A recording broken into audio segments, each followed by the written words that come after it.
بسم اللہ الرحمن الرحیم۔ ہم بات کر رہے تھے پچھلے بیان میں کہ میں فقیر کہاں، آستانہ یار کہاں۔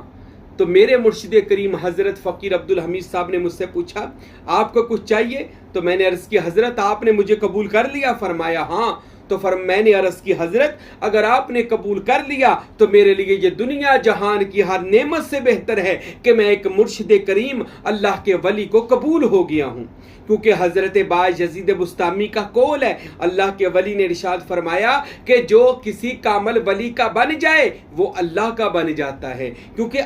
ان اللہ مع المتقین، اللہ تو ولیوں کے ساتھ ہے، اور جو ولیوں کے ساتھ ہو جائے وہ اللہ کے ساتھ ہو جاتا ہے، جو فقراء کا ہو گیا وہ اللہ کا ہو گیا۔ تو میں نے کہا حضرت آپ نے قبول کر لیا؟ فرمایا ہاں۔ تو میں نے کہا عرض کی حضرت پھر آپ نے قبول کر لیا تو اللہ اور اس کے رسول نے بھی مجھے قبول کر لیا، کیونکہ ولی اللہ جو ہوتا ہے وہ دنیا میں خدا کی حجت ہوتا ہے،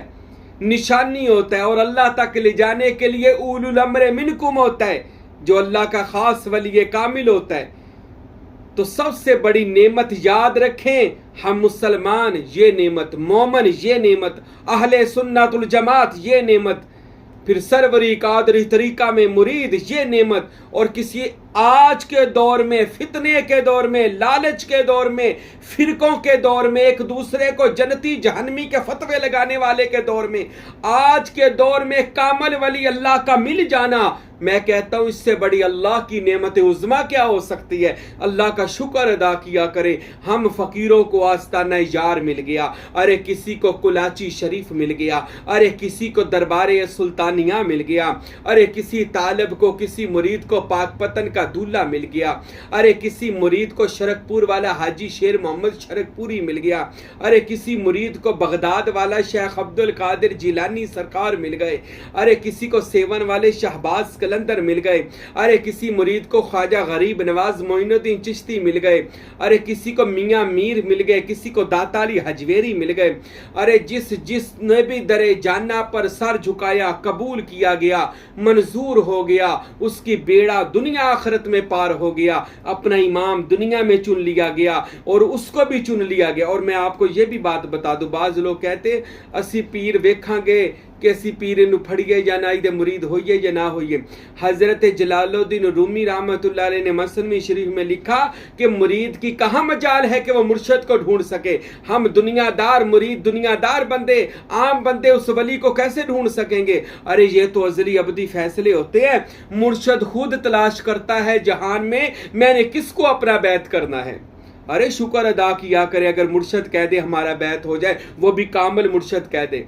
کہ ہمارا، اور آج کے دور میں مرشد کا مل جائے نا، دیر نہ کریں، اس سے پہلے سانسوں کی ڈوری ٹوٹ جائے، کسی کامل کا مرید ہو جائیں، کسی کامل مرشد کا مرید ہو جائیں، ارے سروری قادری طریقے میں مرید ہو جائیں،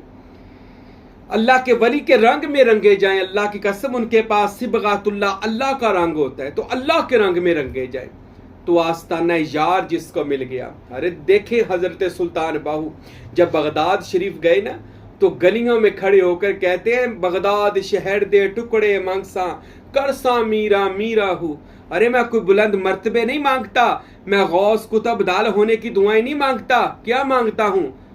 اللہ اکبر، اس شہر کے ٹکڑے مل جائیں مجھے تو میں میرا میرا کروں، ساری زندگی اس در کے میں نعرے لگاؤں۔ اور پھر سلطان باہو کو وہ مقام ملا جو روئے زمین نے آج دیکھا۔ حضرت فقیر نور محمد سروری قادری کو جب پتا چلا کہ اللہ اور اس کے رسول کا، روحانی طور پر پتا چلا کہ اللہ اور اس کے رسول کا باطنی جو اس وقت آستانہ دربار سلطان باہو ہے، کلاچی شریف ڈیرہ اسماعیل خان سے پیدل چلے سلطان باہو آئے، ساری زندگی آستانہ یار پر گزار دی۔ اور کیا کرتے تھے آستانہ یار پر جا کر؟ پیر بن کر نہیں بیٹھتے تھے، وہاں پر جا کر چودھری بن کر نہیں بیٹھتے تھے، ارے مرشد خانے جائیں تو نوکر بن کر جاتے ہیں، یہ بھی سن لیں۔ مرشد خانے جائیں تو کہتے ہیں ہمارے پاس کچھ بھی نہیں ہے حضرت، خالی ہیں، کچھ لینے آئے ہیں، یہ بھی یاد رکھیں۔ اکثر میرے پاس بھی لوگ آتے جی اسی تو فلانی جگہ تو بھی فیض آ، فلانی جگہ تو بھی فیض آ، میرے کو بہت خوش آ، پھر میرے کو کی لینا ہے، میں کی دینا، تو پہلے ہی اتنا کچھ لے کے آ گیا۔ ارے جب مرشد کے پاس جائیں تو کہیں خالی جھولی ہے حضرت بھر دیں، خالی جھولی ہے بھر دیں، تو پھر وہ بھر دیتا ہے۔ تو فقیر نور محمد نے 40 سال دربار سلطان باہو پر گداگری نوکری کی ہے، مسجد میں امامت کرائی، بچوں کو قرآن پڑھایا، وہاں پر ان کی کتابیں پڑھی، ترجمے کیے، غلامی کی۔ اللہ تعالیٰ نے آج ان کو سلطان الفقراء کا مرتبہ، ان کی اولادوں کو سلطان الفقراء کا مرتبہ عطا فرمایا۔ درے جانا پر جائیں تو پھر درے آستانہ پر جائیں تو پھر وہ میاں محمد بخش کہتے ہیں نا کہ در مرشدہ خانہ کعبہ حج ضروری کریے، تقوی رکھ محبوبہ والا چل دوبارہ ملیے۔